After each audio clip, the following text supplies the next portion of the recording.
everyone! Welcome back to our channel. This is me again, your Kabayan Amor. So, bago po tayo magsimula mga kabayan kong plantito at plantita dyan is magsa-shoutout po muna ako doon sa mga nanonood ng aking previous video sa aking YouTube channel at saka sa aking Facebook page na Kabayan Amor din. So, sa shoutout muna tayo bago tayong mag-proceed sa ating vlog for today. So, shout out kay Bleselda Luis, kay Moises Yukaran, shout out kay Jen's Vlog, shout out kay Angie Sabsalon, Renato Concepcion, shout out po sa inyo, and shout out din doon sa mga nababasa kong comments doon sa isang group. And then, shout out din sa mga nag-comment doon sa aking Facebook page na Kabayan Amor. So, shout out kay Plantita Gissery Jane B. Asilom, shout out sa iyo. Kay Kenneth Anthony Umali, shout out. Kay Naim Joy, alam kong Joy pero baliktad, so shout out sa iyo. And shout out kay Priscilla Acosta Bagtaso. So, yan po, ilan lamang sa mga na-shoutout ko for today. So, abangan nyo po yung iba pang isa shoutout ko next vlog po. So, for today's video mga kabayan is nakikita nyo po sa aking likuran ang mapula-pula pong Crassula pubescens, or yung common name niya is tinatawag na radicans or red carpet. So, yan po ang ating isi-share sa inyo sa vlog na ito. So, just keep on watching, guys.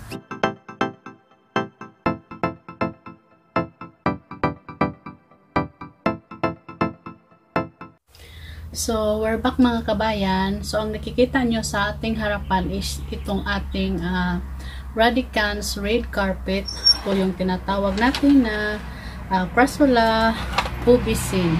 So, yan po ang aking isi-share sa inyo sa vlog na ito. So, maraming salamat ulit doon sa mga nanonood sa aking previous video. And then, kung bago mo pa lang ako nakita mga kabayan, please don't forget to subscribe my channel and click the bell button para maging update po kayo kung may bago akong video. So, now, ano nga ba ang katangian ng ating red carpet or radican or Crassula pubescens? Paano nga ba magparami? So, first, yung soil natin is always use fast draining soil. Yun ang lagi kong sinasabi, soil. Kasi yung dito kasi sa amin na ready mix na kasi o nakapating mix na siya. So, pag succulents or cactus, yun ang kukunin mo na soil. So, ganun dito. So, which is may ano na siya, may pumice, may sand, may maliit na bato yung gravel, and mayroon na siyang osmocote na nakamix doon sa soil. So, fast draining soil yung gagamitin natin palagi sa ating mga succulents and cactus. So, ito ang isa sa pinaka madali lang nating paramihin na succulents. Super ganda niya. Ang ano niya is through cutting propagation and leaf propagation. Ganda po to siya tingnan nung nakabuka pa yung flowers niya, yung hindi pa nag-dry yung flowers niya. Flex ko dito yung picture niya nung nag-flower siya ng white. Kasi dito, ano na kasi yung flower niya is super dry na. So, ito yung ano niya, yung flower niya. And then, when it comes naman po sa pagpaparami sa kanya, sobrang dali lang po. And then, this one is sobrang ano na niya, super crowded na. So, balik tayo doon sa pag-propagate sa kanya mga kabayan. No? So, super dali lang po yung pag-propagate sa kanya. So, i-close up ko lang po sa inyo para makita nyo ang kagandahan ng ating red carpet or radicans. So, yan po siya. Super ganda po niya mga kabayan. Yan. Pulang-pula. So, ito po yung nakapulsan talaga from morning until hapon hanggang mawala yung sun. So, yan po ang itsura niya.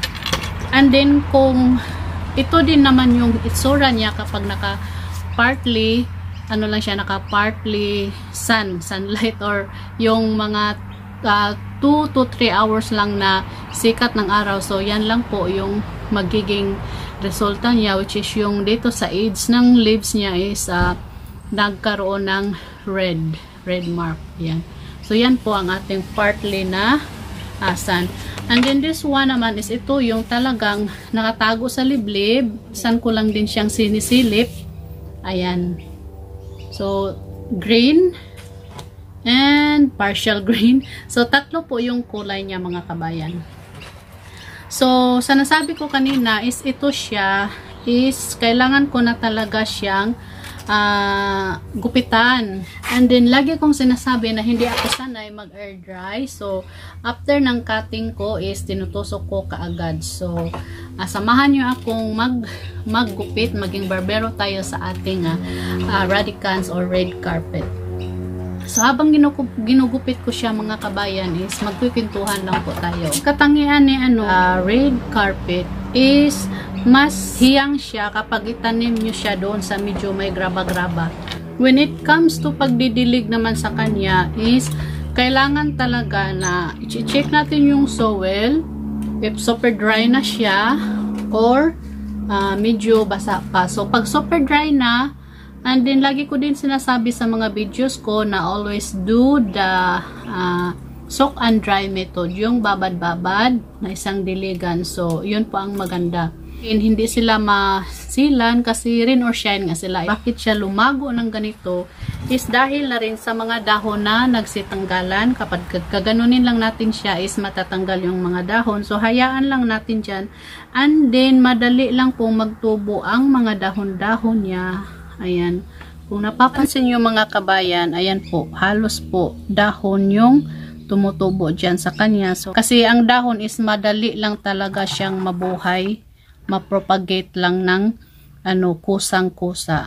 And then yung stem niya naman is magkakaroon din siya ng roots. So kapag yung roots niya ay nakatapat doon sa soil, so magbubuhay na naman siya at magkakaroon na din ng ibang sanga, clean cut. So ganyan. Kung napapansin niyo may roots siya dito.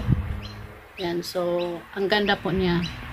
So, lilinisin ko siya and then kasi sobrang na siya Ayan. May katagalan na rin ito sa akin. So, ito nabali na nga siya. Kaso, may mga roots din. Yung sinasabi ko kanina na magkakaroon ng sariling roots yung stem niya. So, ayan.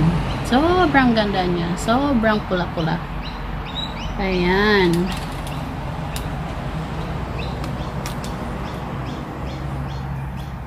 See guys, ang ganda po niya. Super ganda nito. Super ganda ng pagka-red niya, pagka-rosette. So, favorite ko to sa lahat ng mga pinapa-stress ko under the sun. Ganito ko siya, malamang marami na naman akong maitatapon. Ayan, po yung mga dahon na nalaglag at nagkakaroon ng sariling leaf. Ayan. So, hindi ko na sila ginalaw. Hinahayaan ko na lang sila. So, ang next natin gagawin is bubungkalin lang po natin yung soil. Yan. Huwag kayong mag-alala sa mga nandyan kasi mag-ano naman yan sila. Mabubuhay yan. Ipapakita ko sa inyo mamaya yung mga pinangtapon ko na ganito. Marami akong pinangtapon na ganito. Tapos, nabuhay lang sila ng kusa. Kasi hindi naman siya masilan. So, ayan. So, parang nag-cultivate na yung soil. Hindi ko na pinapalitan yung soil kasi okay naman yung soil niya. So, ang inaano lang natin is, ititrim lang natin yung ating crassula. So, after natin ma-cultivate yung soil niya mga kabayan, is itatanim natin yung ating mga rosette ng ating radicans, which is clean na sila. Yan, so clean. So, guys, is itutusok lang po natin siya ng ganon. Oops, ganun lang. Tutusok lang po natin. So, wala itong kaarte-arte. Yan. Tutusok lang po natin. Ito sa mga succulents na hindi ka magpro-problema. So, natanggalan ko na sila ng mga old roots. Yan. So, madali na lang silang itusok. Sobrang ganda nito. Ang sarap niya ilagay sa sarap na ganun sa sa hair or sa buhok. Diba? So, tutusok lang natin. And then, natin putulin. Ganito. Putulin lang natin yung pinaka old roots niya. So, ganyan na siya. Ayan. So, hindi yan mamamatay mga kabayan. Promise, hindi yan mamamatay. Sanay na ako sa ganito. Huwag kayong matakot mag-opera-opera ng mga halaman nyo. Kasi pag hindi nyo i-try na mag-ganon, is hindi nyo makukuha yung kiliti ng iyong mga halaman. So, dapat ita-try nyo yung sarili nyo na mag-ano. Paano ba? Sanayin nyo yung sarili nyo na ayaw kumapit sa tenga ko. Ako sanay na ako sa mga cutting-cutting na yan. Mga tapyas-tapyas na yan.